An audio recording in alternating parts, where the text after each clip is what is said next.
Hello दोस्तों, Bareilly minute में आपका स्वागत है।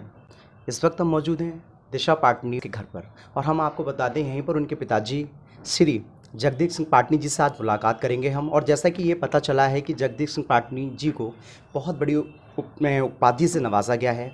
आखिर क्या है वो जो शहर के बीच में लेकर वो काम करेंगे, या किस तरीके से भारतीय जनता पार्टी ने उनको कौन सी उपाधि दी है, यही बात जानने के लिए हमारे साथ हैं श्री जगदीश सिंह पाटनी जी। पाटनी जी, जिस तरीके से पता ये चला है कि आपको भारतीय जनता पार्टी ने एक बहुत बड़े पद से सम्मानित किया है, आखिर वो पद क्या है या किस तरीके से आप उसमें काम करेंगे, ये बात आज हम जानेंगे। और हमारी बरेली मिरर की पूरी जनता भी आपसे ये बात पूछना चाहती है।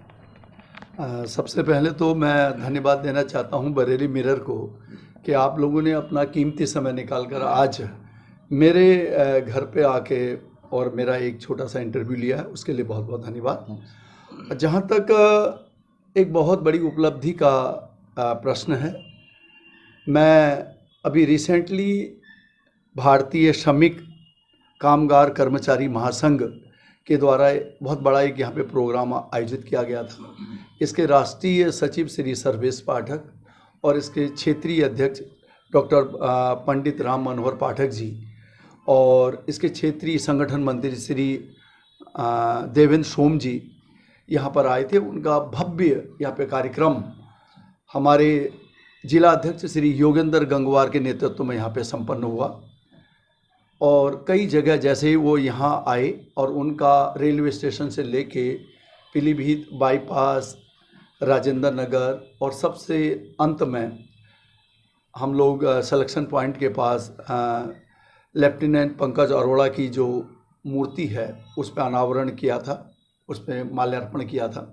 उसके बाद क्वालिटी रेस्टोरेंट में एक प्रोग्राम वहाँ पे आयोजित किया गया था और उसी प्रोग्राम में उनके द्वारा मुझे भी एक छोटी सी जिम्मेदारी दी है और जिला उपाध्यक्ष पद की। अच्छा पांडे सर, एक सवाल हमारा ये है, जैसा कि भारतीय श्रमिक कामगार कर्मचारी महासंघ का आपको जिले का उपाध्यक्ष मनोनीत किया गया है, किस तरीके की ये जो महासंघ है वो वर्क करती है, ये बात जानना चाहेंगे। ये वो वर्क है हमारी माननीय प्रधानमंत्री जी की जो अपनी योजना है कि हर व्यक्ति को 100 दिन का रोजगार जरूर मिले।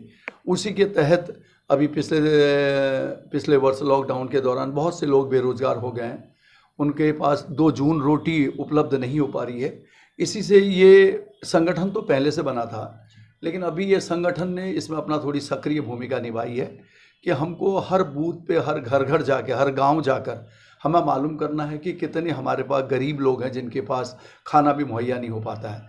हमें उन सब का रजिस्ट्रेशन करना है और उनको कोशिश करनी है कि उनको कम से कम 100 दिन का रोज़गार दिया जाए। और रोज़गार, चूँकि हमारे पास बहुत सी योजनाएं हैं, चाहे मुख्यमंत्री बेरोज़गार योजना हो, प्रधानमंत्री की बेरोज़गार योजना हो, तो उन जो गरीब असहाय लोग हैं, पढ़े लिखे नहीं हैं, इलिटरेट पर्सन हैं, उन तक इन योजनाओं का लाभ पहुँचाना है। ये हमारा मुख्य उद्देश्य है। जिस तरीके से देखा जाए कि योजनाएं जो हैं वो शुरू होने वाली हैं या हो चुकी हैं, या उन लोगों को कैसे चिन्हित किया जाएगा जो लॉकडाउन में वाकई में बहुत परेशान थे, रोजगार छिन चुका था, एक ऐसी आपदा आई थी जिस बेस को लेके वो अपने जो बाहर थे वो घर आ चुके थे, लेकिन अब उनको रोजगार की ज़रूरत है। तो ये जो प्रक्रिया होगी कितने दिन चलेगी और कैसे स्टार्टिंग होगी और उन लोगों को चिन्हित कैसे किया जाएगा? ये प्रक्रिया तो अब स्टार्ट होने जा रही है, क्योंकि हमारे जो इस जिले के जो अध्यक्ष हैं मिस्टर योगेंद्र गंगवार, इनके नेतृत्व में कई टीमें हमारी बनी हुई हैं, चाहे जिले की टीम हो, शहर की टीम हो, विधानसभा की टीम हो, और उनमें हमारे बहुत से कार्यकर्ता लोग हैं। उन कार्यकर्ताओं को, प्रत्येक कार्यकर्ता को एक एक गांव या 2-2 गांव की हम लोग जिम्मेदारी सौंप रहे हैं। उन जिम्मेदारियों में सबसे उनका रोल ये होगा कि वो गाँव में जाएंगे, भ्रमण करेंगे, उनका रजिस्ट्रेशन कराएंगे। सबसे पहले रजिस्ट्रेशन कराएंगे और उनको ये देखेंगे कि वाकई में ये लोग गरीब हैं या नहीं है, या किस हद तक गरीब हैं, और उनका रजिस्ट्रेशन कराएंगे। और ऊपर हमारे जितने भी हमारे ऊंचे लेवल में जो भी हमसे सीनियर हमारे कार्यकर्ता लोग जुड़े हुए हैं, वहाँ तक उनकी बात पहुँचाएंगे। और जो भी वहाँ से मदद मिलेगी प्रधानमंत्री और या मुख्यमंत्री योजनाओं के तहत, वो उन तक पहुँचाएंगे। ये हमारा उद्देश्य है। अच्छा पाटनी सर, एक सवाल और रहेगा हमारा, जैसे कि जो लॉकडाउन ग्रस्त यानी कि आपदा में जो पीड़ित लोग थे, बस उनको ही ये सोचना का लाभ मिलेगा, या यानी पे कोई भी गांव में पीड़ित है और परेशान है उसको भी इस योजना से जोड़ा जाएगा? सभी को मिलेगा लाभ, सभी को मिलेगा। जो इस समय लॉकडाउन में है वो तो निश्चित तौर पे है ही हैं। इसके अलावा बहुत से अभी हमारे बहुत से ऐसे बेरोजगार लोग हैं, गांव में पल रहे हैं, जिनके पास वाकई में 2 जून रोटी उपलब्ध नहीं हो सकती, उन सभी को हम कोशिश करेंगे वहां तक लाभ पहुंचे। अच्छा, आज आपको जिला उपाध्यक्ष बनाया गया है बरेली शहर का, और ये बहुत अच्छा काम है कि आप वैसे भी थोड़ा सा सोशल रहे हैं, ये बहुत अच्छी बात है। और किस तरीके से आज कैसे हैप्पी रह रहे हैं? आपको जिला उपाध्यक्ष पद जो मनोनीत किया गया है, उपाधि मिली है, ये किस तरीके का लग रहा है कि फील्ड में जाके कैसे आप उन लोगों से भी मिलेंगे जो परेशान हैं, देखेंगे, तो आज कैसा लग रहा है काम करते हुए उन लोगों के साथ? निश्चित तौर पे अच्छा लग रहा है, चूँकि मैंने लगभग 34 वर्ष पुलिस की सेवा बिताई है, और चूँकि पुलिस का काम ही यही होता है। लेकिन पुलिस में यह है कि हम लोग बहुत गरीबी रेखा तक नहीं पहुंच पाते थे, लेकिन जो असहाय थे या जो पीड़ित थे वहां तक तो हम घर घर तक तो पहुंचे हैं। लेकिन अब थोड़ा सा कार्य में अंतर हो गया, अब हमें तो वहां तक पहुंचना है, चूँकि अब हमें उस नज़रिए से नहीं देखना है कि ये अपराधी है, ये क्या है। पहले हम उसी हिसाब से देखते थे, गाँव में हम पहले भी जाते थे और आज भी जाएंगे।